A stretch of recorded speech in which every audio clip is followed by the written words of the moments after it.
clase de endocrino, Ah, pero si quieren, o sea, normal podríamos terminarlo acá porque entiendo que ya comiencen otra rotación y así, pero normal por mí si quieren hacer una tercera y ya completar todos los temas de endocrino para que tengan cubierto todos. sí, está bien. Es mejor ya de una vez todo, por favor. Ok, Ya, ok, gracias. está bien. Entonces con esta ya terminamos. Ya.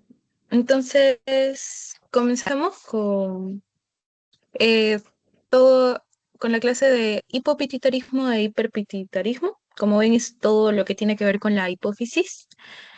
Eh, entonces, hay que recordar primero algunas bases fisiológicas de cómo funciona normalmente la hipófisis. Recordemos que acá tenemos nuestra hipófisis, ¿no? Todos tenemos acá nuestra hipófisis y nuestro hipotálamo. Aquí está. Ay, ¿dónde está mi...? Ahí. Aquí está nuestra hipófisis y estos verdecitos es nuestro hipotálamo.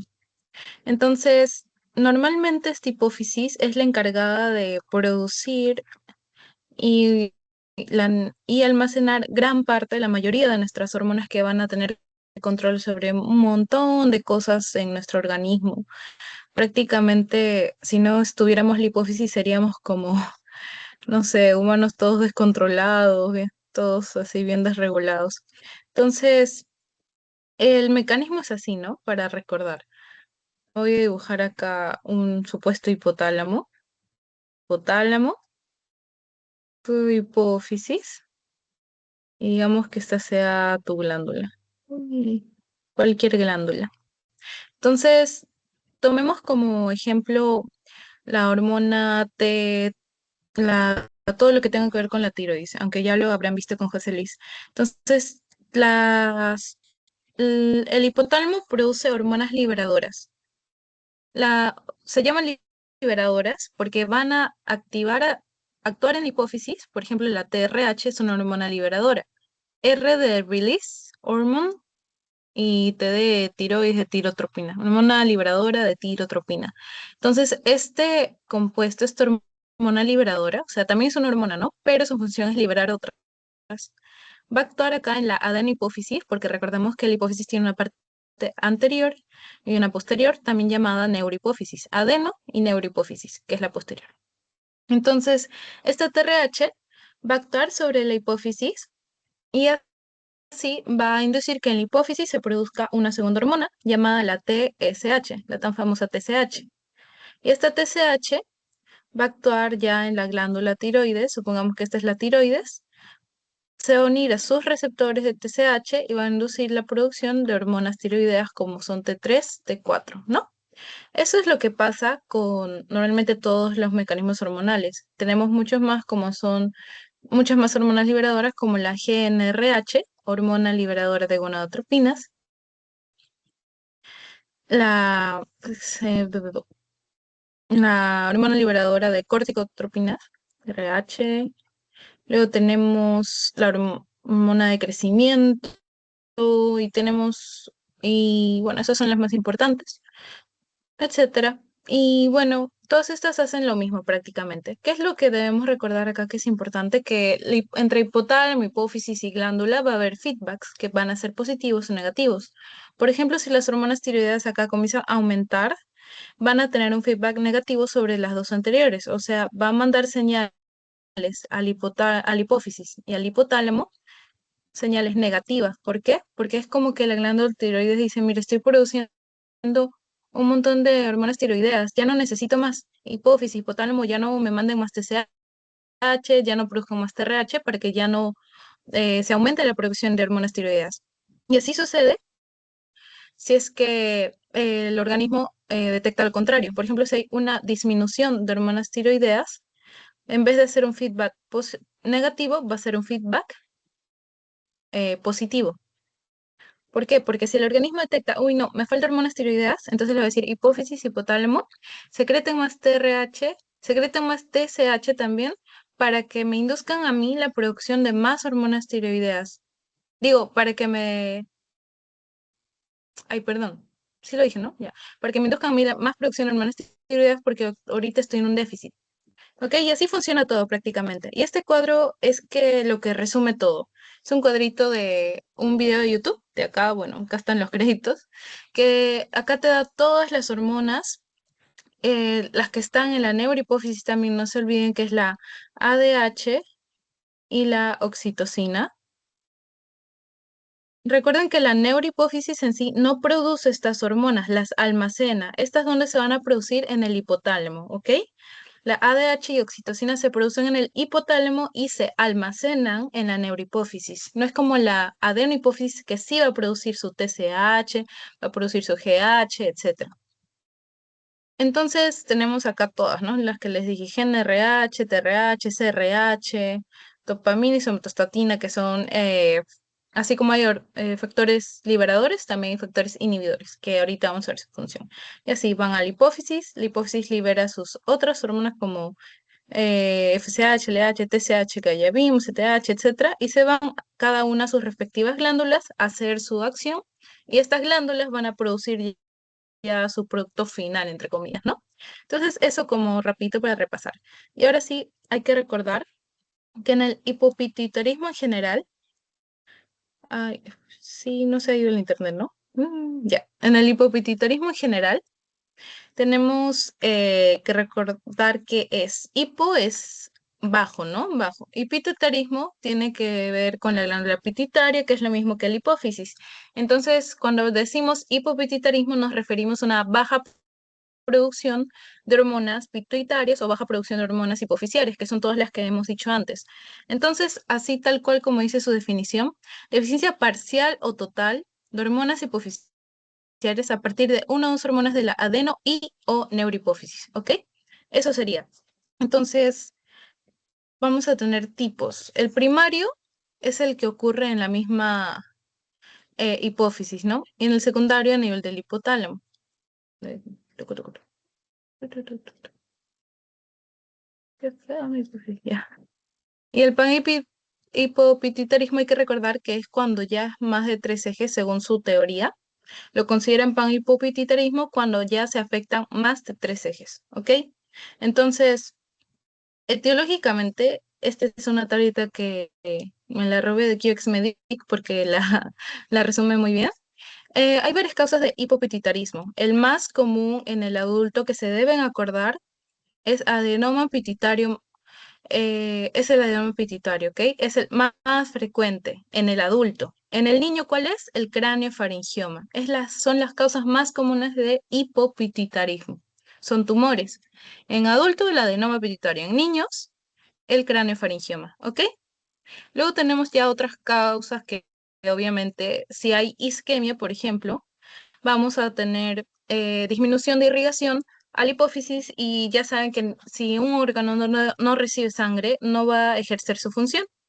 Entonces, la causa es isquemia, infarto en la hipófisis, como la apoplejía pituitaria, que es como prácticamente como un ACV. Hay ACV hemorrágico, hay ACV isquémico, ya lo mismo le puede pasar a la hipófisis. Puede sangrar porque la hipófisis es muy vascularizado y recibe un gran aporte sanguíneo.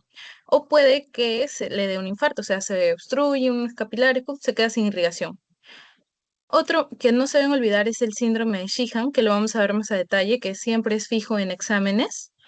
Luego, radiación, obviamente, la radiación daña la hipófisis ya no funciona, ¿no? Radiación, neurocirugía.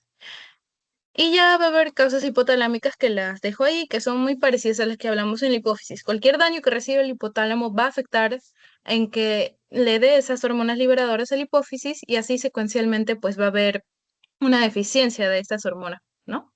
Entonces, ¿qué dijimos? El adenoma pituitario o también llamado adenoma no productor porque hay adenomas que producen hormonas, como por ejemplo el prolactinoma, que es el más común de los productores, y el adenoma y los adenomas que no producen hormonas, o sea que solo son una masa que están ahí. Y justamente no producen hormonas, entonces no van a dar sintomatología con respecto a nada, ¿no? Solo va a tener un síndrome supracelular o síndrome de compresión, ¿no? Síndrome supracelular, así se le denomina por la posición en la que está, ¿no? Entonces, miren, acá tenemos el adenoma. Es una masa en la posición de la hipófisis ¿Y qué clínica me va a dar? O sea, ¿cómo puedo sospechar si una persona está teniendo eh, un hipopituitarismo por un adenoma? Bueno, uno es lo más común, así que tienes que descartarlo sí o sí. Dos, la clínica, porque justamente porque hay efecto de masa, va a comprimir todo lo que estés alrededor de lo que está cerca de la hipófisis. O sea, todo lo que está cerca de la hipófisis, ¡pup!, lo va a comprimir, lo va a chancar. Y una de esas cosas que está por ahí es el nervio óptico. Entonces, aquí tenemos un diagrama de prácticamente cómo va el nervio óptico, ¿no? Tus ojos y el nervio óptico está por acá, por aquí está la hipófisis. Y ya, pues entonces la masita va a chancar esta parte y va a generar una alteración visual más conocida, y no se olviden este nombre, es hemianopsia bitemporal. Y para que no se olviden el nombre, vamos a traducirlo al español. Hemi es de mitad, anopsia es falta de vista, bi es dos y temporal se refiere a estos lados, ¿no? Esto es temporal, esto es medial. Acá estamos hablando de los lados laterales, ¿no? Porque por acá está el hueso temporal, entonces se refiere ahí. Entonces tenemos que es una pérdida de visión, anopsia, en la mitad de los dos lados laterales de los ojos. Y así es como ve la persona, ¿ven? Aquí están sus dos ojitos y no va a ver la mitad de cada lado. Esa es la hemianopsia bitemporal. Entonces, si el paciente viene y te dice, doctor, no veo los lados de las cosas, yo voy y solo veo lo del centro, no veo que hay al costado, me paro chocando, ya va sospechando que es más indicativo de un adenoma, ¿no? Y luego, ¿qué más puede haber? Puede haber cefalea, obviamente, por la compresión, cefalea y, bueno, prácticamente es lo más característico que se debe acordar. Cefalea y hemianopsia bitemporal, no se olviden. Luego, en niños prácticamente es lo mismo, ¿no? Solo que el tumor acá, en vez de ser adenoma, se llama craniofaringioma, pero prácticamente es la misma sintomatología, es decir, te va a dar hemianopsia bitemporal y cefalea también puede ser. Náuseas, vómitos, eso por la presión que está ejerciendo ahí. Ok, entonces es bastante sencillo, como ven. Craneofaringioma en niños, adenoma en adultos. Ok, y ahora, ¿qué más? Hablamos también del síndrome de Sheehan. Datos clave eh, para identificar el síndrome de Sheehan es que ya sabemos, ¿no? Va a causar un hipopituitarismo, pero tiene que tener la persona, para que te haga sospechar, un antecedente de que tuvo hemorragia posparto y sobre todo que la mamá no pudo dar de lactar al niño, ¿ok? Entonces vamos a tener esos antecedentes, hemorragia, posparto y agalactia, que quiere decir que no pudo dar de lactar, ¿ok? Y prácticamente, ¿por qué se da esto? O sea, durante el embarazo, la glándula hipófisis, así como muchos órganos, adquieren más vascularización. Entonces, la hipófisis es chiquitita, pero recibe tanta vascularización que se vuelve muy sensible a los cambios de irrigación que puede tener la persona.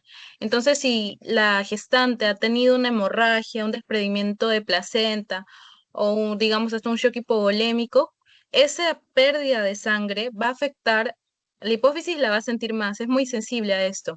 Entonces, va a disminuir el riego sanguíneo a la hipófisis y va a entrar en isquemia. ¿Y qué dijimos? Que con isquemia ningún órgano va a funcionar. Entonces la hipófisis se va a ir muriendo. ¿Ven? Se va a ir muriendo, se puede ser más chiquita, que eso lo van a ver después en la resonancia. Y pues bueno, la hipófisis se va a quedar sin función, se va a achicar. Entonces, como está afectando en sí a toda la hipófisis, va a generar incluso un panhipopituitarismo, porque no solo se va a afectar una sola línea hormonal, sino va a afectar varias. Se afecta la hormona de crecimiento, se afecta la prolactina y es por esta razón que la mamá no puede dar de lactar, porque no estás secretando prolactina, que es la hormona que da leche. Pues no, prolactina de leche, pro leche. Entonces, si no hay prolactina, no hay leche. ¿Qué más se va a afectar? La TSH. O sea, la señora va a venir con síntomas síntomas de hipotiroidismo. Ojo que estamos hablando de una persona, ya tuvo su hijo, tuvo su hemorragia, no debe lactar, y han pasado como un año, más o menos, o meses después del suceso, y viene pues porque está con todos estos síntomas de la deficiencia de hormonas. Otra cosa más resaltante, deficiencia de FSH y LH, y por eso la mamá puede que tenga amenorrea. Amenorrea. ¿Ok? Que puede, amenorrea en este caso secundaria, ¿no? Y la deficiencia de ACTH. La ACTH, recordemos que aquí tenemos puesto glándula suprarrenal. Y la ACTH se produce en la corteza, o sea, digamos que, recuerden que la suprarrenal tiene corteza y tiene médula. Aquí centrándonos en la corteza, tiene la zona glomerular, fascicular y radicular. La zona fascicular es la que produce cortisol y la radicular es la que produce and- andrógenos, ¿no? ADH. Pero, ay, se me fue. Ya. Entonces, eso es lo que pasa. Entonces, tenemos deficiencia de varias líneas hormonales. ¿Y cómo te va a venir la señora? Tú le tienes que preguntar a la señora, señora, ¿usted hace un año tuvo alguna complicación durante el parto? Sí, me tuve desprendimiento de placenta, ya. ¿Le pudo dar de lactar a su hijo? No, no pude darle de lactar. Pero doctor, yo vengo porque hace como 3 meses no me viene mi periodo, he dejado de menstruar. Entonces ya va sospechando por ahí por un Sheehan, ¿verdad? Entonces, acá vemos un cuadrito también con la presentación clínica que si se le bajan todas las hormonas va a tener de todo, ¿no? Pues no, astenia, dinamia. Sobre todo lo que más resalta son los antecedentes y que ya no eh, se fracaso en la renovación menstrual, ¿ok? ¿No? Porque eso es muy llamativo, ¿no? Si una mujer deja de menstruar se asusta también, pues, ¿no? Y listo, eso. Y no se olviden del fracaso en la lactancia, que es punto clave. O sea, si hay un fracaso en la lactancia, no el caso clínico, solo con ese dato ya pueden sospechar de Sheehan, ¿ok? Y ya, eso es todo por la primera parte. Ahora hablemos de apoplejía hipoficiaria, que es otra de las causas del hipopituitarismo. Este es ya como un infarto. Recuerden que podía ser tanto por hemorragia como por isquemia, ¿no? En este caso estamos viendo acá una hemorragia. En toda esta parte, una hemorragia en la zona de la hipófisis. Esta es una de las emergencias endocrino que vamos a encontrar junto con lo que vimos la semana pasada, que es cetoacidosis, estado hiperosmolar, hiperglucémico. Entonces, acá que vamos a tener. Como lo que pasa acá es que como la hipófisis se queda sin flujo, parecido al Sheehan, ¿no? Es, puede ser por hemorragia o isquemia, ya. La cosa es que la hipófisis se queda sin flujo sanguíneo, pero acá lo que pasa es que se van perdiendo la función de las hormonas, pero de una manera un poco más progresiva y por orden. La primera hormona que se va a afectar acá, aquí vemos justamente en la flecha, es la hormona de crecimiento, luego se afectan la luteinizante y folículo-estimulante, los esteroides y por último la ACTH, ¿no? Pero ¿qué es lo que nos preocupa más? Acá en este caso es cuando baja la ACTH, porque recordemos que la ACTH es la hormona que va a hacer, inducir la producción de cortisol. Entonces, si disminuye la ACTH, disminuye también el cortisol. Y el cortisol tiene funciones claves y vitales en nuestro organismo. Una de esas es control de la glucosa, o sea, de la glicemia, de la presión, de los valores de sodio también influye ahí, pero es por compensación. Y ahorita vamos a ver. Entonces, si tenemos disminución de cortisol, ¿qué vamos a tener? Hipoglucemia. El paciente va a tener, va a venir por crisis de hipoglucemia, puede venir en shock, porque la disminución del cortisol te va a dar una hipotensión severa. Y luego también puede venir con hiponatremia, hiponatremia, tremia. Pero esto es más que nada por un mecanismo de compensación, porque al bajar la CTH es como que se activa la ADH en compensación. O sea, aumenta la, espera. Eh, no, acá no, ignoren esto. Quédense con esto.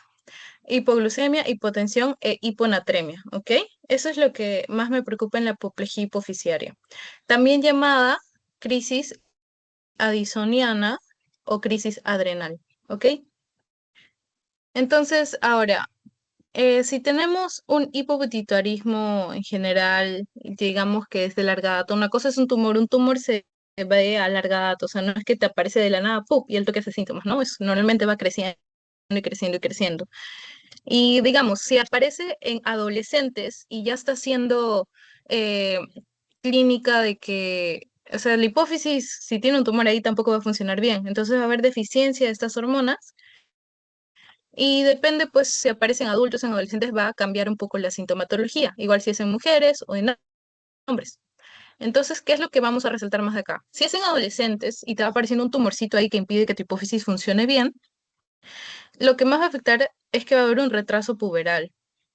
En las niñas va a haber amenorrea primaria, o sea que la niña no le, ya tiene 15 años y no le ha venido el periodo, ¿ok? Y tampoco ha tenido desarrollo mamario, o sea, todo un retraso en el desarrollo prácticamente.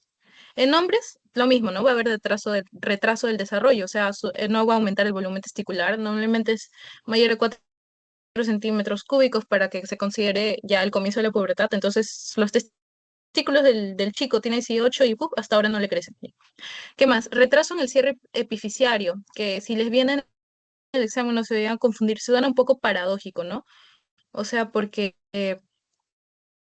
si hay retraso en el cierre epifisiario, o sea, digamos, este es tu huesito, y estas son tus epífisis, ¿no? A cada lado.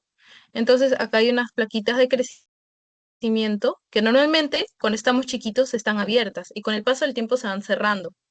Normalmente cuando están abiertas, o sea, se van cerrando conforme vamos creciendo. O sea, mientras estén abiertas, da más lugar a que el hueso crezca y tengamos más altura.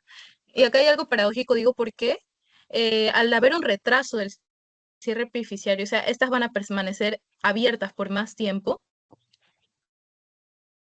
la persona puede que crezca un poco más de lo normal, ¿no? O sea, es como que se adelanta un poco su crecimiento. Por eso es medio raro, porque estamos hablando de retraso puberal, ¿no?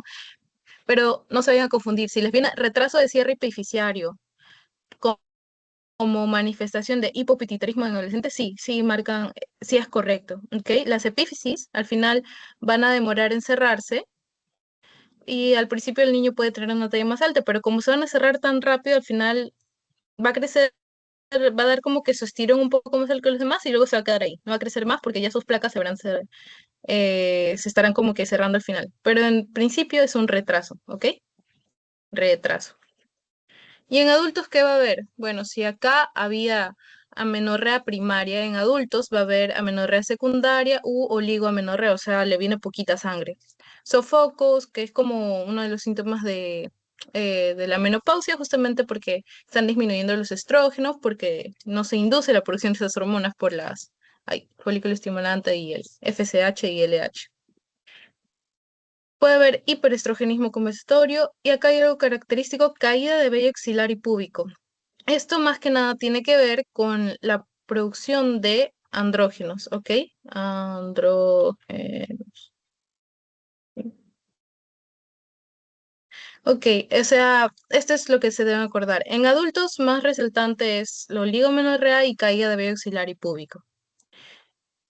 Y ojo, no, esto no es como que por LH y FSH. Cuando les hablen de andrógenos, relacionenlo más a ACTH. La ACTH también actúa donde les dije acá en la suprarrenal, en la zona reticular también para producir estos andrógenos. Y los andrógenos en hombres y mujeres se encargan de los caracteres sexuales secundarios. Secundarios, con secundarios me refiero a todo lo que no sea desarrollo de órganos sexuales, o sea, vello púbico, desarrollo mamario, etcétera, ¿no? Entonces, si no tenemos ACTH, no tenemos andrógenos, va el vello púbico y axilar se va a caer, ¿ok? En hombres, ¿qué vamos a tener? Obvio, disminución del líbido, caída de vello también, disminución del ritmo de afeitado porque ya no le crece la barba como antes, disminución de consistencia testicular, azoospermia y ginecomastia. Acá lo más resultante que deben recordar es la azoospermia. Ginecomastia no es tan frecuente, pero la principal razón por la que vienen los hombres a consulta y para sospechar de un hipopituitarismo es la impotencia sexual, ¿ok? Impotencia sexual. Es la principal razón en hombres por las que van a consulta. Y ahí tienen los más resaltantes para sospechar de un hipopituitarismo. En crisis addisoniano adrenal, acá les puse una tablita de UpToDate para las principales características, ¿no? O sea, si les viene un paciente deshidratado, no se olviden de la hipotensión, la hipoglucemia y ahí está, hipoglicemia y la hiponatremia, incluso hipercalemia, ya piensen en una crisis addisoniana o apoplejía pituitaria. Claudia, ¿estás levantando la mano?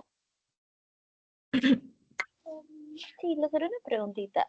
¿Hay Ujú. hiperestrogenismo en adultos? Eso no me quedó muy claro. Ah, sí, en adultos puede haber hiperestrogenismo, pero la verdad, el mecanismo por el que hay, o sea, eh, no lo tengo bien claro. O sea, yo esto lo encontré en su PPT, así que no sé el mecanismo en sí por el que ocurre el hiperestrogenismo. Hasta donde yo entendí era por mecanismos compensatorios, porque normalmente en hipopituitarismo en adultos se afectan bastante la LH y FSH, y estas dos hormonas actúan en el ovario, y en el ovario es donde se van a producir en cierta etapa del ciclo menstrual los estrógenos, ¿no? Sin embargo, lo común es que haya hipoestrogenismo, ¿no? Pero en su PPT dice hiper, o si no dice eso, no, por favor corrígeme, pero como dice hiperestrogenismo, investigué por qué, me hacía mecanismos compensatorios, pero no me acuerdo en sí cuál. Pero ¿cuál es tu duda con respecto al hiperestrogenismo? ¿Es por qué? ¿Por qué se da? Sí, justamente yo también dije, pero no sería hipoestrogenismo. Sí, Pero, ajá, sí, sí, pero ya no hay problema.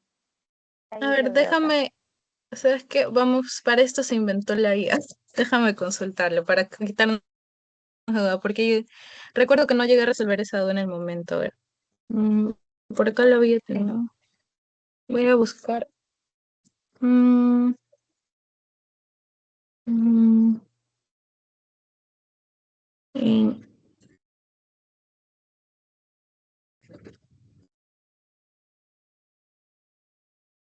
tar, tan, tan, tan. Hmm, Acá dice que se produce hipoestrogenismo, pero en su PPT, aunque yo me guíe de las reglas actualizadas, dice que sí hay hiperestrogenismo. Por favor, corrígenlo, porque según otras fuentes, creo que es hipo, ¿ya? Así que vamos a ponerlo en duda. No se guíen de esto. Uy, uy, uy, uy. Listo. Gracias, Claudio. A ver, sigamos. Gracias. Ya, ahora, el diagnóstico, ¿no? Ya tenemos hasta acá los antecedentes, la clínica, si es adulto, mujer o hombre, si es adolescente, ya sabemos más o menos cómo orientar para ver, este está teniendo deficiencia de hormonas, posiblemente un hipopituitarismo, ¿no? En general por un adenoma, que es lo más común. Entonces, ¿cómo hacemos el diagnóstico? Obviamente midiendo las hormonas. Si están disminuidas, ya con eso confirmamos, sí, sí tiene una deficiencia de hormonas. Viendo los ejes específicos también, o sea, con ejes me refiero, el hipotálamo produce GRH, GNH, sí, bla, bla. O sea, lo que produce el hipotálamo, la hipófisis y la glándula. O sea, vemos todo el eje. Basales del eje, que bueno, es parecido a esto, y la reserva hipofisiaria, que ya en su PPT también lo profundizan más, pero ¿cuál es lo más importante? Ver los niveles de hormonas prácticamente. Ahora, el tratamiento. Si tenemos una deficiencia de hormonas, obviamente la solución será reemplazar, reponer esas hormonas, ¿no? Por eso, principal terapia para todo es reemplazo hormonal. Si te falta una, ya te reponemos, ¿no? Y en caso tenemos, acá estamos hablando de panhipopituitarismo prácticamente, ¿no? Porque le faltan varias hormonas, tiene síntomas acá de disminución de FSH y disminución de LH, acá tiene disminución de ACTH, tiene disminución de hormona de crecimiento porque eh, tiene retraso en el desarrollo, de hormonas tiroideas, si es que la clínica te indica de hipotiroidismo también. Entonces hay que reemplazar todas las hormonas, ¿ya? y hay que reemplazarlas en un orden específico. Lo primero que vamos a reemplazar son los glucocorticoides.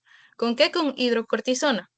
Y acá van a ver las dosis si es que está en shock, por ejemplo, en una crisis adrenal, le falta cortisol, hay que darle cortisol. Y en shock o crisis adrenal se da 300, 400 endovenosos y le pasas todo. O prednisona, que también le puedes dar, ¿no? Que ya es oral. ¿Qué más le vas a reemplazar? En segundo lugar, las hormonas tiroideas. O sea, le vas a dar levotiroxina como un hipotiroideo. Tercer lugar, hormonas sexuales, le vas a dar estrógenos. ¿Ok? ¿Y por qué en este orden? Porque imaginemos si le damos primero las hormonas sexuales, es que las hormonas sexuales tienen, lo que hacen es que hacen que los glucocorticoides se metabolicen más rápido. O sea, me van a disminuir la cantidad de glucocorticoides y de nada va a servir entonces que le esté reponiendo si las hormonas sexuales que ya les di antes están metabolizándolas. Hacen que se metabolice más rápido. Es por eso que primero se dan los glucocorticoides, para evitar esto, ¿no? Y ya si estamos hablando de un niño, le damos hormona de crecimiento. En adultos no se da, solo en niños acá, ¿ok? Solo en niños. Porque la hormona de crecimiento de niños ayuda a que prácticamente crezcan, desarrollen los huesitos, entre otras cositas, pero en un adulto ya no tiene tanto esa función. Es más, si le damos hormona de crecimiento a un adulto, más se va a ir para el lado de la acromegalia. No va a crecer a lo alto, sino a lo ancho. ¿Ok? Ahorita vamos a ver eso. Y eso con respecto a hipopituitarismo. Creo que acá tengo unas preguntas, no sé por qué no las puse antes. A ver. A ver, Angie, ¿estás ahí?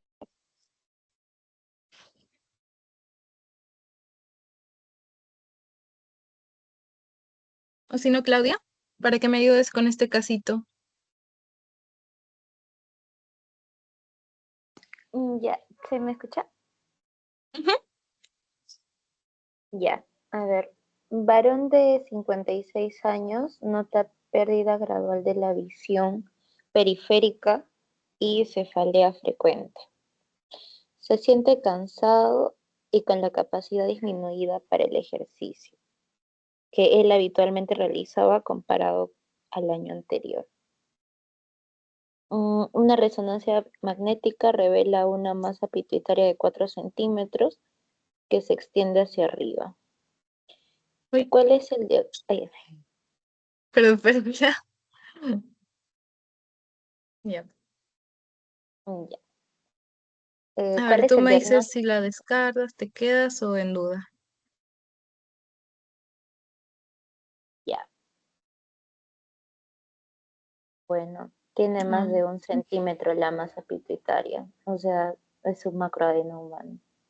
muy No bien, es un... eso no lo expliqué, pero qué bien que lo dijiste. Ujú. Y menor de un centímetro es micro. ¿Ok?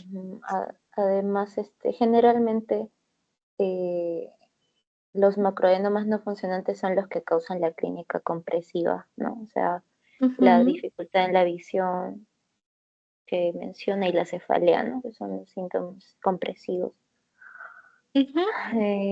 Bueno, no es un micro y lo demás está bastante alejado. Craneofaringiomas en niños, el Muy bien, astrocitoma no tiene nada que ver. La A, macroadenoma no funcionante con hipopituitarismo. muy bien. Perfecto. Está sencillito. A ver, este, este creo que ahí debajo de casualidad se me fue la respuesta. A ver, Angie, ¿estás ahí? Para que me ayudes con este, si no Sí, rapidito. A ver, ya, ayúdame con este, por favor. ya. Paciente de sexo femenino de 34 años de edad que llega a la consulta por presentar desde hace un año cansancio, baja de peso, intolerancia al frío, sueño aumentado. Refiere como antecedente que después de su último hijo, 4 años antes, que presenta caída de cabello pubiano, con disminución de la libido, no dio de lactar ni presentó menstruación posterior al parto. Si su diagnóstico se trata de un panhipopituitarismo por síndrome de Sheehan, ¿qué tratamiento iniciaría?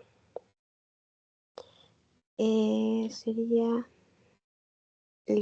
bueno, la prednisona, pues, ¿no? Con levotirosina para reemplazar todas las hormonas que no está dando.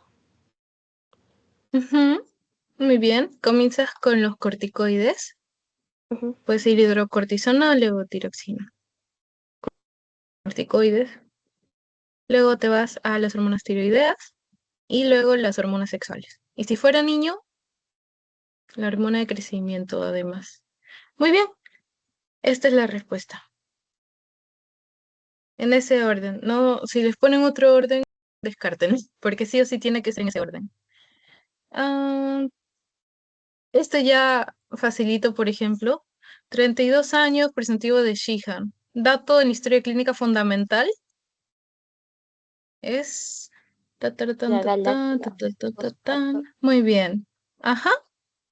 Sheehan es bien sencillo de diagnosticar si se dan cuenta, al menos en los exámenes. Así que pasemos a la siguiente. ¿Dónde está? Ah, ya, seguimos en adenomas. Ah, esto ya prácticamente ya lo he mencionado antes. Macroadenoma más de 1 centímetro, microadenoma menor de 1 centímetro. Muy bien, pueden ser funcionantes o no funcionantes. Los no funcionantes, la adenoma que ya vimos todo este tiempo, y funcionantes, más común, el prolactinoma. Que en general el prolactinoma también es ¿dónde está? Si bien acá por epidemiología, el más común, acá está el prolactinoma, es el tumor en general más común, ¿no? Ay, de los funcionantes. Entonces, la clínica ya vimos. Cefalea, náuseas, vómitos, no se olviden de la hemianopsia bitemporal. Puede haber diplopía si es que pues el tumor crece para arriba y ya presiona el nervio oculomotor, que está por ahí también. Ya también puede generar diplopía también, no solo hemianopsia bitemporal. Hiperprolactinemia. Acá también otro dato. ¿Por qué un adenoma puede producir hiperprolactinemia? Recuerden que Por la... A ver, sí, si lo sabes, dilo. Suéltalo nomás. Pensé que era una pregunta. Por la ¿Cómo? compresión del tallo hipoficiario, ¿verdad? Ajá, muy bien, muy bien. Porque, a ver, ¿qué es lo que pasa cuando comprime el tallo hipoficiario? Suprime una hormona. La, la que inhibe la prolactina. Ay, se me fue. Comienza con D. Ah, Vamos la a jugar dopamina. ahorcados. Muy bien. La dopamina. Normalmente la dopamina pasa del tallo del tallo que hablo del hipotálamo a la hipófisis, ¿no? Y pasa a través de ese tallo hipoficiario. Entonces, si tenemos el tumor que está obstruyendo acá, la dopamina ya no va a poder venir de acá, acá. Entonces no va a ejercer su acción de inhibir la prolactina, ¿ok? Normalmente inhibe la prolactina. Si no hay dopamina, entonces no hay nada que inhiba la prolactina, por lo tanto esta se va a disparar, ¿ok? En términos sencillos, emisión de dopamina se genera aumento de prolactina. En resumen, es por eso que un adenoma sí te puede producir hiperprolactinemia, ¿ok? No se olviden de eso para su examen por si los quieren confundir ahí en Descartes. ¿Cuál de estos no es clínica de adenoma hipoficiario? Ya, hiperprolactinemia no la descarten, pues, ¿no? Ok, ya vimos tu diagnóstico. Siempre resonancia magnética es lo ideal. Resonancia magnética, perfil hipoficiario. Y ahora el tratamiento. Obviamente el tratamiento, ya dijimos, reemplazo hormonal si te confiere a un panhipopituitarismo. Pero hay casos, por ejemplo, si tenemos un adenoma chiquitito, digamos que es un adenoma un microadenoma y es no funcionante. ¿Ustedes le darían tratamiento o no? Si no te da síntomas. Síntomas. La conducta es expectante, me parece, si no da síntomas. ¿Cómo?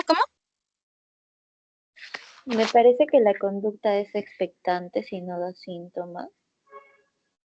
Ajá, se queda en observación o expectante, como dices. No se hace nada porque el paciente está tranquilo. Es más, si le han detectado ese microadenoma ha sido como un hallazgo incidental, ¿no? Le hicieron su resonancia por otra cosa. Uy, ¿qué es esto? Uy, tiene un microadenoma. Pero nunca tuvo síntomas y nunca se lo detectaron antes porque justamente no le producía síntomas ni molestias. Entonces, si no se quejó, no había por qué buscarle más. Entonces, ese se observa. Otro que, ¿qué pasa con los demás? Si es un microadenoma, pero es funcionante y te produce síntomas, este se opera.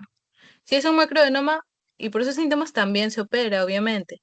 Y si es un macroadenoma, pero así y no funciona, si es un macroadenoma, hay más probabilidad de que te haga síntomas compresivos, entonces también se opera. Entonces, el único que no se opera o se lleva a observación nomás es un microadenoma menor a 1 centímetro no funcionante. ¿Ok? ¿Y cuál es el único, eh, un único adenoma que tiene elección no quirúrgica y que es productor? Acuérdense, el prolactinoma. ¿Por qué? Porque este lo vamos a tratar con lo que lo bloqueaba. O sea, acá decíamos la dopamina es la que normalmente bloquea la prolactina. Entonces, hay medicamentos que son imitadores de la dopamina, por así decirlo. Estos son la cabergolina y la bromocriptina. Generalmente la cabergolina. Entonces les da eso con su pastillita, ¡pup! Y ya está. A pesar de que ahí tenga su tumor, le das la pastillita, se inhibe la producción de prolactina y lo puedes tratar así, ¿no? Si no funciona el tratamiento después de unos meses, ya le puedes hacer su cirugía. ¿Qué cirugía? Y así como todos los que dijimos acá, es una cirugía transesfenoidal. Transesfenoidal. Porque atraviesa el esfenoide, se va por acá y llega hasta la hipófisis, mira, por tu nariz entra y te llegan, se van hasta tu hipófisis. Y así. Y ahora sí pasamos a ver lo que es patologías cuando hay deficiencia o aumento de una hormona en sí. Nanismo pituitario, estamos hablando de disminución de hormona de crecimiento, prácticamente, ¿no? Y hay características cuando decimos que un niño es bajo para su edad o un adulto, digamos, si es que no se ha tratado de antes. Hay tablitas que se usan, que bueno, son como estas, hay, perdón, hay de niño, hay de niña, y ahí van viendo, ¿no? Para el promedio, a ver, digamos, ¿tú tienes cuánto? Tienes, no sé, 14 años, no sé, creo que dice 14, y deberías medir esto son el promedio. Deberías estar acá, pero no, el niño está por acá abajo, se está más chatito de lo normal, ¿no? Ahí dice, está por debajo de la talla que debería tener para su edad, porque la mayoría de la población en Perú tiene esta talla, pero no, él está muy por debajo. Y ahí ya te das cuenta. Y bueno, por definición, es debajo del percentil 3 o menos 2,5 desviaciones estándar, ¿ok? Debajo del percentil 3 o menos 2,5 desviaciones estándar. Entonces, normalmente, ¿qué pasa acá? El niño va creciendo, creciendo bien, esta es la curva de crecimiento. Llega en la pubertad y damos, ¡pup! Todos hemos dado nuestro estirón, ese que te enfermas y supuestamente las mamás te dicen, uy, vas a crecer ya, ese, y das tu estirón. Y luego ya la hormona de crecimiento va bajando, bajando, bajando y ya tu crecimiento también ya no creces, ¿no? Tan rápido como lo hacías cuando eras niño. Entonces, eso es lo normal. ¿Qué más es normal acá? La hormona de crecimiento normalmente tiene funciones, no solo te hace crecer. La hormona de crecimiento en el músculo, como vemos acá, disminuye la captación de glucosa. O sea, si no hay captación de glucosa por el músculo, ¿a dónde se va a ir? A la sangre. Es por eso que la hormona de crecimiento es uno de esos factores que te aumenta la glicemia. O sea, mayor hormona de crecimiento, mayor glucemia, ¿ok? Es por eso que también le dicen que es insulinogénico, sí, insulinogénico, porque te puede dar resistencia a la insulina. Y por eso las personas con exceso en este caso, ¿no? De hormona de crecimiento, tienden a desarrollar diabetes. Acá estamos hablando de deficiencia, de enanismo. Bueno, ahorita estamos viendo lo normal. En la grasa aumenta la lipólisis. En el hígado aumenta gluconeogénesis. O sea, nos va a propensar a más glucemia, gluconeogénesis. ¿Qué más? Y hace que haya resistencia a la insulina. O sea, es diabetogénico, perdón, esa era la palabra, diabetogénico. Tiene todo para generarte una diabetes. Génico. Así le dicen a la hormona también, que es diabetogénica. Entonces, la hormona de crecimiento es como el protagonista al que le dieron todo el crédito, ¿no? Pero en realidad el verdadero héroe de la historia no es la hormona de crecimiento en sí, sino una molécula, una hormona llamada IGF-1, ¿ok? ¿Por qué? Porque miren lo que pasa. Normalmente la hormona de crecimiento ya sabemos. Va, bueno, desde acá se libera desde la hipófisis y va a ir a actuar al hígado. Al hígado es donde le llama al verdadero protagonista. Yo llamo a Lucy, llama a la IGF-1. Ahora tú haz la chamba y le dice al IGF-1. Y este IGF-1 es el que realmente va a trabajar. Este IGF-1 tiene las funciones que ya les dije, aparte, pero aparte de eso, perdón, el IGF-1, estos son netamente de hormona de crecimiento, ¿ya? El IGF-1, porque digo que es el prota, porque este es el que realmente induce. ¿Dónde está? ¿Dónde está? ¿Dónde está? Ay, ay, ay. Ahí está. Reproducción de células, o sea, acá estamos hablando exactamente de los condrocitos. O sea, la IGF-1 es la que realmente hace que tu huesito genere más cartílago y se vaya alargando prácticamente. Y eso es lo que nos da la altura, nos hace crecer. Y por la que supuestamente se conoce el hormona de crecimiento, pero en realidad es la IGF-1 quien lo hace. Y hace todas estas más funciones, pues. Ay, absorción de aminoácidos, síntesis de proteínas, síntesis de ADN, ARN. Si se dan cuenta, es todo para crecer, para que crezca el músculo, para que crezca el hueso. ¿Ok? Entonces, si tenemos en este caso un nanismo pituitario, o sea, tenemos ya acá disminución de hormona de crecimiento, o sea, disminución de la producción de hormona de crecimiento, ¿no? Si no hay hormona de crecimiento, esta no le va a decir a la IGF-1 que haga el trabajo, o sea, también vamos a tener niveles disminuidos de IGF-1 y por lo tanto todas estas flechitas que están para arriba se van a ir para abajo y nos vamos a quedar chatos. En fin, eso es lo que pasa. ¿Ok? Disminución de GH o disminución de IGF-1. Una conlleva a la otra en realidad, pues, ¿no? Y hay otro tipo de nanismo pituitario, donde en sí no es la producción de hormona de crecimiento la que falla, sino es el déficit del receptor. Es decir, acá tenemos, digamos, el hígado, ¿no? Ya un hepatocito, digamos que es un hepatocito, y este hepatocito tiene su receptor para la hormona de crecimiento. Aquí está tu hormona de crecimiento y tu hipófisis que la liberó. Hay que ver. Ya. ¿Se entiende? Bueno, ahí está la hipófisis. Libera su hormona de crecimiento, pero en el momento que ésta va a querer unirse al receptor, no lo puede hacer. O sea, no se puede unir al receptor. ¿Recuerdan cómo era la resistencia a la insulina? Algo así, es como si tuvieran resistencia a la hormona de crecimiento. Entonces el receptor no lo acepta la hormona de crecimiento en el patocito. Entonces, ¿qué va a pasar acá? Acá está pasando que sí hay niveles normales de GH, o sea, una hormona de crecimiento, pero como no hay unión a su receptor, no le vaya a dar la voz al IGF-1 y por lo tanto, este cómo va a estar disminuido. Y esa es la principal diferencia con este de acá. Acá, hormona en crecimiento e IGF-1 van a estar disminuidos. IGF-1 es factor de crecimiento similar a la insulina, que no tiene nada que ver con la insulina, solo lo dijeron así porque su estructura molecular era parecida al de la insulina. Así que si les dicen que tiene algo que ver con la insulina, el IGF-1, no, nada que ver, ¿ya? Solo la estructura molecular. Y bueno, esa es la principal diferencia. Y esta falla del receptor se conoce como el síndrome de Laron. Entonces, tenemos acá, es congénito el síndrome de Laron. Puede llevar a resistencia a la insulina también, a pesar de que hay disminución en la hormona de crecimiento. Perdón, sí hay resistencia a la insulina. ¿Por qué? Porque dijimos que la hormona de crecimiento está normal. Y esta es la hormona de crecimiento, es la que es la diabetogénica, pues, ¿no? Y a veces pasa que como hay disminución de IGF-1, el cuerpo siempre trata de compensar, entonces puede que el organismo aumente la producción de GH, dije IGF-1 antes, bueno, estamos hablando de GH, aumente la producción de GH para que induzca la producción de IGF-1, pero como no va a funcionar esa GH se queda ahí aumentada y a mayor GH, mayor resistencia a la insulina, mayor gluconeogénesis, mayor glicemia. Entonces por eso es que te puede generar resistencia a la insulina, ¿ok? ¿Qué más? Ya dijimos, nivel normal de GH y nivel disminuido de IGF-1. Ya. Y otra característica, no responde a la terapia con GH. ¿Por qué? Porque acá la GH no es el problema, a diferencia de esta de acá, que sí puede responder a la terapia con GH, ¿ok? Le dan incluso, en vez de GH hay una, ¿cómo se dice?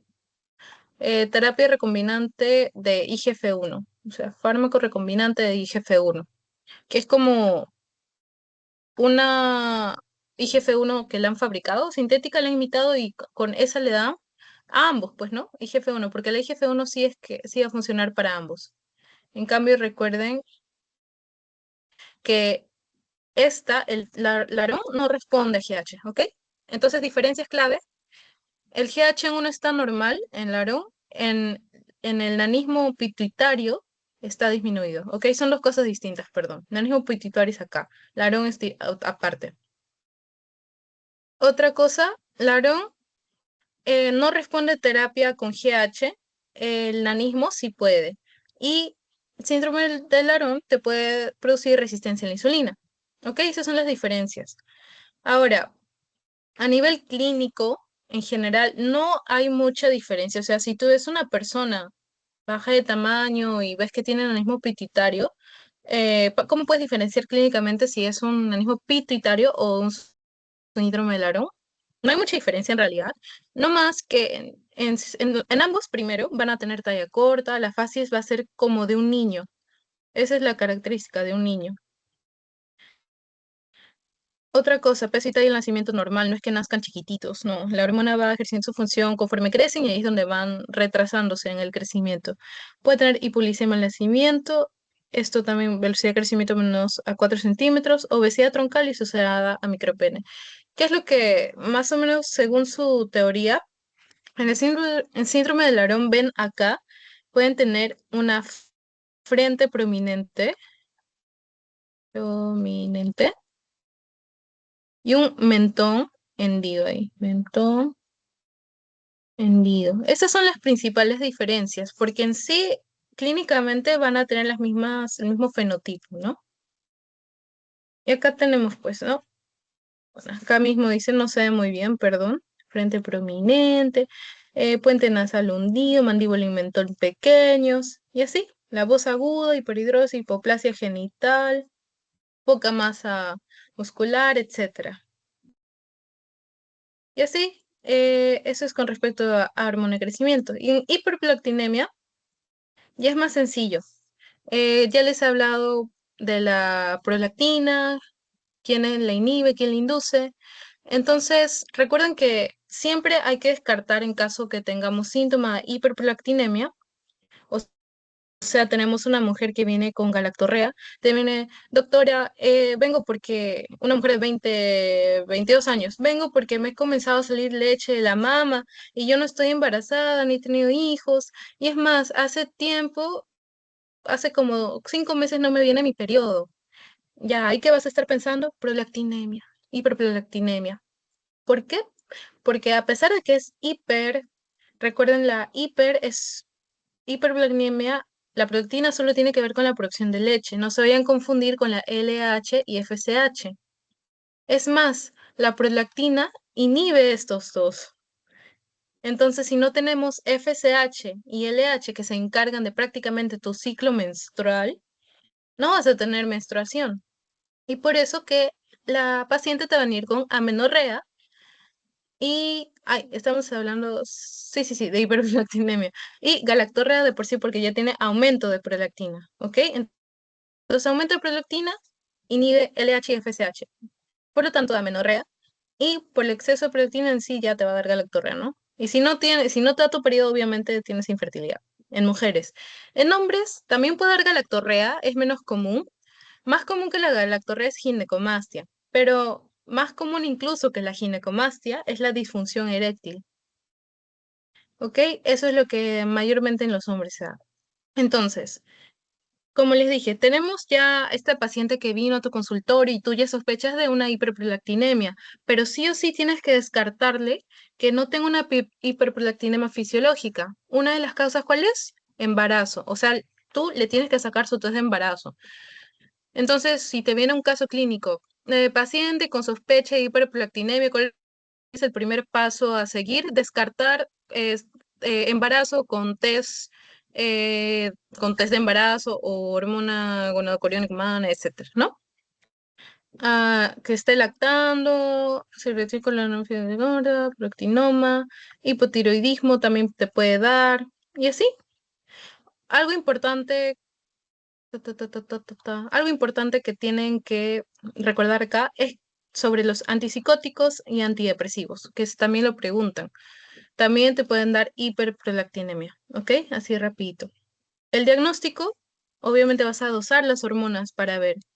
Acá hay un truquito que, digamos, normalmente en el varón es menor a 20 y para ver qué es lo que te da más certeza, digamos, ¿no? A nivel de laboratorio. Si tú tienes un valor de prolactina mayor a 300, ya sí o sí puedes sospechar que, esta paciente salió con una prolactina altísima. Entonces, sí o sí tengo una alta sospecha de que tiene un macroadenoma, o sea que un prolactinoma prácticamente, ¿no?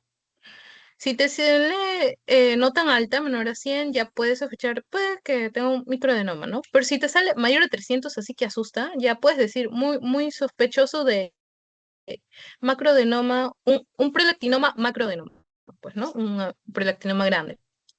Y obviamente descartar gestación, ¿no? Porque en la gestación miren hasta dónde se eleva. Hasta más de 300, incluso 80, 400, está altísimo. Ok, entonces ya descartas prolactinoma. No, esto es el diagnóstico, ¿no? Ya. Descartas prolactinoma. ¿Cómo lo descartas? Obviamente como el examen de imágenes que usas para toda hipófisis, resonancia magnética. Y así ves si tiene o no tiene. ¿Ok? Algo no les mencioné. Entonces, todo hombre que acude por disfunción eréctil le tienes que hacer estudio de prolactina. ¿Ok? Eso también. Y el tratamiento. Acá les puse los valores normales de prolactina, hombres, mujeres y gestación. Ya. Y el tratamiento, obviamente, como si no es un prolactinoma, tienes que, pues la causa. Si es por medicamentos, le quitas, le cambias el medicamento. Si está tomando antidepresivos, antipsicóticos, le tienes que cambiar o hacer que, bueno, que lleve otra terapia, ¿no? Si es por gestación, le dices que, señor, usted está gestando, ya fue. Si es por prolactinoma, y acá sí, aquí sí le das qué cosa, sus análogos de dopamina. Ana- de dopamina. ¿Por qué? Otra vez. Porque la dopamina inhibe la prolactina, y eso es lo que queremos, cabergolina y bromocriptina. Y acá está la dosis para que, bueno, por si les viene. Y así de sencillo. Te viene una chica con estos síntomas, le sacas su laboratorio, ves los niveles de prolactina, ves que están elevados, le sacas su resonancia magnética, ves el tumorcito y le das su tratamiento, su fármaco. Y ya está. Y por último, ya para terminar, gigantismo y acromegalia. Y de ahí desarrollamos ya casitos para practicar y fin. Gigantismo y acromegalia. Ah, ya. Por ejemplo, ambos tienen que ver, vimos antes disminución, ¿no? Nanismo pituitario y síndrome de Larón. Ahora vamos al caso contrario, el aumento de la hormona de crecimiento. ¿Cuál es la diferencia entre gigantismo y acromegalia? Gigantismo se da mayormente en niños cuando las placas, o sea, digamos, otra vez tu huesito. Qué feo el hueso, ¿por qué dibujo tan feo? Ya, a ver si me sale mejor. Ya, ya. Digamos que este es tu huesito. Y lo que pasa es que la producción de hormona de crecimiento acá se va a dar en la niñez. ¿Dónde está? Ahí está, se lo escribí, niños. Causa más común, el mismo adenoma. O sea, así como había prolactinoma, acá va a ser un adenoma productor de hormona de crecimiento. Entonces, esta es la causa más común. Y como dije, acá en el hueso normalmente tenemos las plaquitas, ¿no? De crecimiento. En los niños normalmente no están cerradas porque tienen que dar espacio para crecer. Entonces, si hay un aumento de hormona de crecimiento en esta etapa donde aún tenemos esas placas abiertas, el hueso va a crecer, va a crecer, va a crecer, va a crecer sin control. ¿Ok? Entonces, ¿cómo va a ser el crecimiento acá? Longitudinal, hacia arriba y hacia abajo. Es por eso que aquí vemos, por ejemplo, ¿cómo va a ser? Va a ser altazo el paciente. ¿Y cuál es la diferencia con la acromegalia? Acá se da en personas ya adultas. O sea, estas plaquitas de crecimiento de acá ya van a estar cerradas. Y es por eso que como ya no puede crecer a lo largo, a lo alto, no le queda de otra al hueso que crecer a lo ancho. Ay, bueno, supongamos que es un hueso más bonito, crece a lo ancho. Y cosa por eso que las personas con acromegalia, que es lo que más resaltan en sus teorías, tienen una cara tosca, la piel se le vuelve más gruesa, las manos, miren el tamaño de una mano normal y una persona con acromegalia, grandaza. Este es un antes y un después de una persona, después con acromegalia y post tratamiento. Miren, tenía los labios, las cejas, los huesos prominentes, la mandíbula también prominente, orejas grandes, todo grande y ancho. También en la talla del zapato, o sea, por ejemplo, te viene un paciente y te dice, doctor, he visto que desde hace meses calzaba 38 y ahora calzo 41. No sé por qué mi pie me ha crecido, me duele y no me entra el zapato, no sé. Y también me han dicho, he visitado a mi prima que no le veo hace 10 años o hace 5 años y me ha dicho que me ve diferente, que mi cara me ha cambiado y así te vienen con esas historias, ¿no? Y otra cosa, por eso Shrek fue inspirado en un paciente con acromegalia y bueno, Shrek, pues qué triste, ¿no? Pero sí, es un dato curioso. Entonces, como dijimos, la hormona de crecimiento tiene muchas más funciones. ¿Qué entonces complicaciones puede tener este paciente con acromegalia? Obviamente puede tener aumento de mortalidad vascular, diabetes mellitus, obviamente, síndrome de túnel de carpo porque la piel se vuelve tan gruesa y crece alrededor de crece tanto que comprime los nervios y comprime el nervio mediano y te puede generar un túnel del carpo. Otra cosa que no se olviden, los pacientes con acromegalia tienen alto riesgo de cáncer de colon, ¿ok? Eso sí lo he visto en preguntas pasadas. Y defectos como el macroglossia, la lengua grande, prognatismo, la mandíbula así como que bien salida. Y eso son características clínicas y ya está. O sea, si les viene un paciente o les viene una descripción así, la van a sacar al toque. Entonces el diagnóstico, ya vimos la clínica, pero laboratorialmente se tiene que comprobar, pues, ¿no? Entonces, le puedes dosar IGF-1, es lo primero que puedes hacer, ¿no? Y ya te va a salir, uy, está aumentado, ¿no? Porque la hormona de crecimiento induce la producción de IGF-1. Segundo, puedes hacerle su test de tolerancia oral, sí, como es el que se hace en la diabetes, pero acá no le vas a tomar a las 2 horas la glucosa, sino le vas a dosar la hormona de crecimiento. ¿Por qué? Recordemos, simple relación. Aumento de hormona de crecimiento y aumento de glucemia, ¿no? O aumento de glucosa, para ponerlo más entendible. Cosa. Entonces, en el test de tolerancia oral que le damos su arrocito, su glucosa nidra al paciente que comía y luego a las 2 horas le teníamos que medir la glucosa, ¿no? En este caso, a las 2 horas le vamos a medir la hormona de crecimiento. Lo que normalmente debe pasar es que como la persona va a estar con alta producción de glucosa, va a tener un efecto de feedback sobre la hormona de crecimiento. O sea, la va a inhibir, ¿no? Normalmente, la va a inhibir. ¿Por qué? Porque el organismo sabio dice, uy, tenemos mucha glucosa, hay que disminuir todo lo que nos genere este exceso de glucosa. Una de ellas es la hormona de crecimiento y es por eso que va a suprimir la hormona de crecimiento. Es lo normal, ¿no? Ay, lo normal, es lo que debería pasar. ¿Cómo diagnosticamos entonces para saber si es una acromegalia o un exceso de hormona de crecimiento en general? ¿Cómo me va a salir? Me va a salir que después de 2 horas la hormona en crecimiento va a estar aumentada, o sea, no se ha inhibido como debería ser. Es más, se ha aumentado, porque por más que el cuerpo intente inhibir la hormona de crecimiento, es tanta su producción por parte de este tumor que pues no se puede y sigue produciéndose y sigue elevado. Y ya con esto positivo, sobre todo mayor a 0,4, perdón, mayor 0,4 microgramos por decilitro, ya haces tu diagnóstico. Uy, salió mayor 0, salió 1,5, ya, tiene exceso de hormona de crecimiento. Y ya como confirma si es por un adenoma, le haces, como siempre, su resonancia magnética. Sospecha de tumor hipoficiario, resonancia, ¿ok?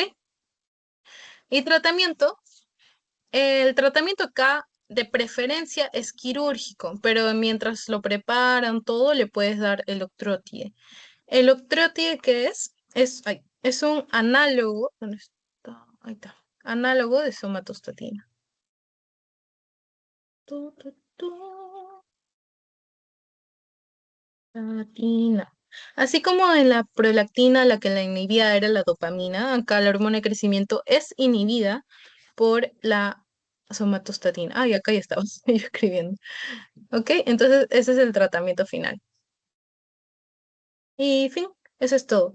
Desarrollemos unos casitos más y ya para terminar. Ay, no, ya la... Pucha, ¿están con respuestas todas? No, ya. A ver. A ver. A ver. Bueno, espero que no la hayan visto. A ver, Claudia, ¿me ayudas con este? Rapidín. Sí, a ver, adolescente de 14 años con galactorrea que hace 7 meses nota atrasos menstruales con amenorrea desde hace 4 meses. Su menarquía fue a los 12 años y no tuvo problemas de irregularidades. Se le realiza una valoración de prolactina que se encuentra en valores de 6.000 unidades internacionales por litro. El valor normal es de 100 a 550. ¿Cómo influyen los niveles altos de prolactina en la alteración de la menstruación? Ya esa pregunta es de fisiología. A ver, vamos a ir viendo. Tú dime, ¿descartas, en duda? Sí, no.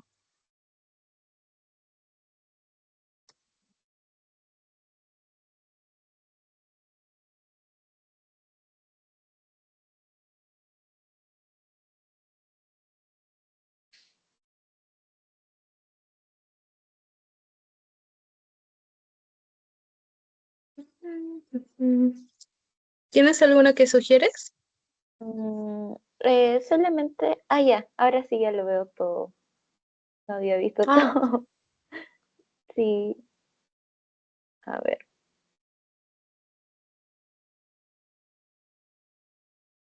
¿te quedas con la primera, la descartas o la pones en duda? Mm, Está, mm, la primera, la primera. La respuesta es la primera. Ya. Muy bien, Ujú. porque recordemos, la prolactina inhibe, vamos a ver si, LH y FSH, que prácticamente son las hormonas, son las gonadotrofinas, pues, gonadotrofinas. Ujú. Y así de sencillo. Dan todo esto y al final te preguntan algo de fisiología. Está bien. Next. A ver, acá. Hoy más Shihan, mucho Shihan, ya. A ver, Angie, a ver, tú misma Ya. eres. En la necrosis isquémica hipoficiaria posparto, síndrome de Sheehan, se describe la clásica caída del vello axilar y pubiano con disminución de la libido, cuya causa primaria parece ser debido a mm, mm, mm,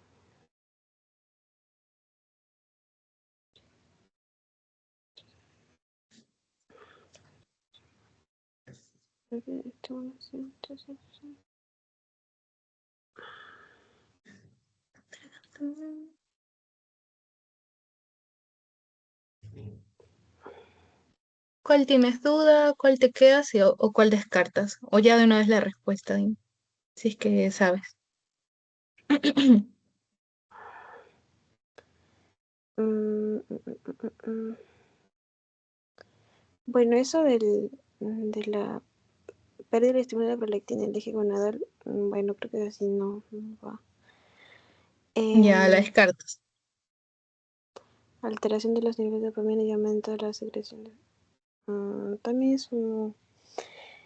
eh, creo que es el pérdida del... Ay, espera. Es que estoy entre la E, pero en esta parte Ya. no sé si es lo mismo que era primario, secundario y terciario. O sea, si secundario se refiere a la hipófisis. Ujú. Porque, sí, no, porque si no fuera esto, pues no, Sí. porque no. Y primario es en la glándula, Ajá. secundario es en la hipófisis, terciario es en el hipotálamo. Ahí, entonces, bueno, sí, Si te dice hipotiroidismo secundario, es a es nivel el de la mismo hipófisis, o hipófisis. sea, es disminución de TSH, ¿no? En este caso, la TSH no tiene nada que ver con vello axilar y pubiano. Recordemos que lo que tiene que ver con caracteres sexuales secundarios es los andrógenos.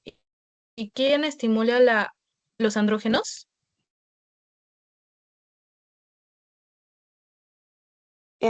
Ese era bueno, estaba relacionado con el cortisol, Ajá, se el, producen en la glándula suprarrenal, vas por buen camino.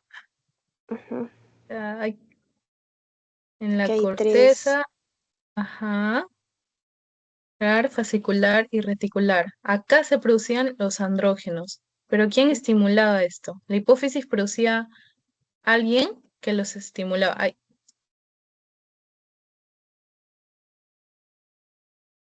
Ah, es la ACTH. La ACTH es la que induce la producción de andrógenos. Pero entonces, si nos dice, o sea, normalmente, lo que pasa normalmente es que la ACTH estimula la producción de andrógenos y los andrógenos hacen que se produzcan los caracteres sexuales secundarios. Caracteres sexuales secundarios, ¿verdad? O sea, dentro de los caracteres sexuales secundarios está el vello púbico y vello axilar. Entonces, si no tenemos estimulación por parte de ACTH, o sea, no tenemos ACTH, digamos, no hay producción de andrógenos, no hay estimulación de ACTH, no hay producción de andrógenos, no hay caracteres secundarios, no hay vello, o se comienza a caer. ¿Ok? Entonces, la pérdida del vello axilar y disminución del líbido también con andrógeno, es por la pérdida de la estimulación de ACTH sobre los andrógenos adrenales. ¿Ok? Esa vendría a ser la respuesta. No se vayan a ya. confundir con otras hormonas, ¿ok? Vello, líbido, ACTH. Como, acuérdense como que es una A al revés. V, vello, de vello púbico. Y ahí por ahí se acuerdan. Mm, Ok. Dos más y terminamos. Mm. Ay, no, porque esta es la respuesta. Ya. Ay, ya. Ah. O preguntas al aire. A ver, voy a lanzar preguntas al aire, si no. Que por acá están ya las respuestas. Ya, a ver, ¿cuál es el tratamiento para una hiperprolactinemia por prolactinoma?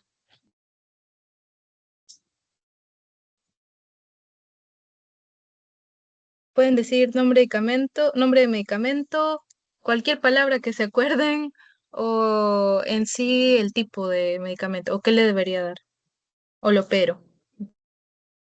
No Tratamiento, se, no dime, se dime. prefiere el tratamiento quirúrgico. Bueno, se puede diferir y más bien dar fármacos Ujú. análogos a la dopamina. Muy bien, Claudia. Ahora, entonces, eh, ¿qué? A ver, voy a simular. Yo soy una paciente. Vengo, doctora, hace 5 meses no me viene mi periodo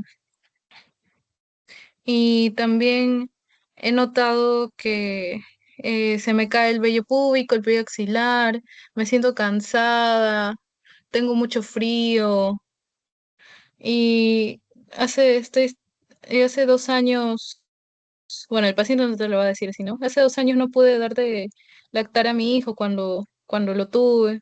No sé qué hacer. ¿Cuál es el diagnóstico presuntivo? Mm, Shihan. Sheehan, Muy bien, chicas. Y ahora, ¿qué es el tratamiento para síndrome de Sheehan en orden? Mm, Corticoide. primero mm, le ponen cortisol, Ya corticoides, comienzas con corticoides. Muy bien. Segundo, las hormonas tiroideas, levotiroxina, ¿no? muy bien. Levotiroxina, hormonas de tiroidea. Y tercero, Sexuales. muy bien, hormonas sexuales. Esto es no solo para Sheehan, es para panhipopituitarismo, porque tienes que reemplazar todas, ¿ya? Y si fuera un niño, en cuarto lugar, le das hormona de crecimiento. Ok. ¿Qué más? ¿Cuál es el test que debes hacer para hacer el diagnóstico de acromegalia? De El test de IGF-1, Ya, primero IGF-1. Segundo, ay, IGF-1. Segundo, ¿qué le haces? la glucosa, que era Ajá. Test de tolerancia oral a la glucosa a las 2 horas. ¿Y la GH cómo debe estar? Bueno, debe estar aumentada. Muy bien. ¿Mayor a cuánto se acuerdan de casualidad?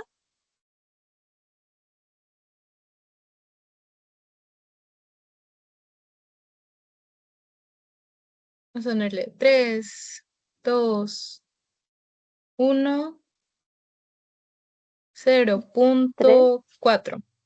ah, ya, Casi. 0.4. Ya, ¿qué más? Este es de Shihan. Mucho Shihan ya. A ver, ¿qué temas hicimos? Ah, ya. ¿Cuál es la diferencia entre el síndrome de Laron y el nanismo pituitario? del arona y resistencia a la insulina, principalmente. Ya, esa es una diferencia. Muy bien. Otra diferencia.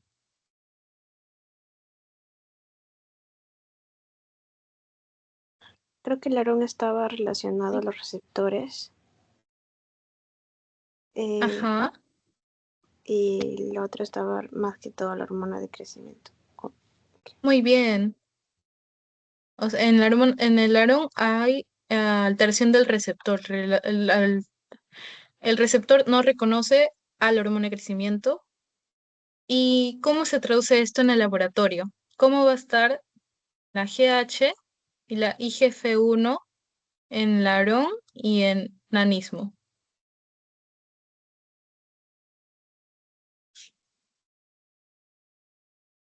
A ver, primero dígame en Laron, ¿cómo está el GH y el IGF-1? En la arona está, o sea, hay hormona, pero no actúa, ¿no?, sobre el receptor. Ujú. O sea, la GH está normal. ¿Y la IGF-1?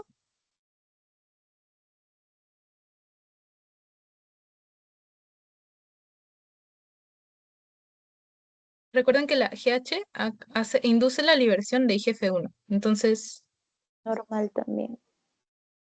no. Acá recuerden, en Laron es falla del receptor. O sea, si el receptor no reconoce la hormona de crecimiento, la hormona de crecimiento no va a ejercer No función. se Y produce, una de sus funciones.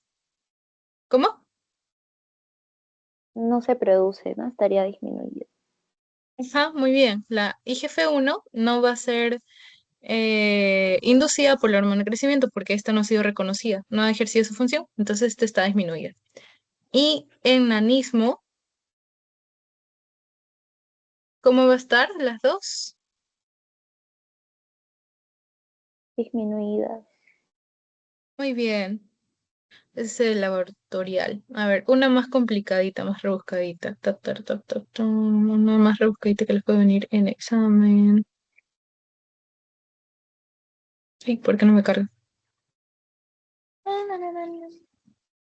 Tan, ta, tan, ta, tan, tan. Ujú. A ver, ¿verdadero o falso? En nanismo pituitario hay hiperglicemia al nacimiento. No, hipoglucemia. Muy bien, hay hipoglucemia. En la deficiencia, en hipopituitarismo general, hay aumento de la velocidad del cierre de epífisis. No, retraso. Muy bien, retraso. Un paciente con hormona de crecimiento elevada en la adultez tiene acromegalia o gigantismo. Acromegalia. Y en la niñez, gigantismo. Gigantismo. Muy bien, chicas. Creo que eso sería todo. ¿De qué no he preguntado? Sí, eso sería todo con respecto a este tema, chicas. A ver, en crisis addisoniana, ¿cuáles son las tres principales características?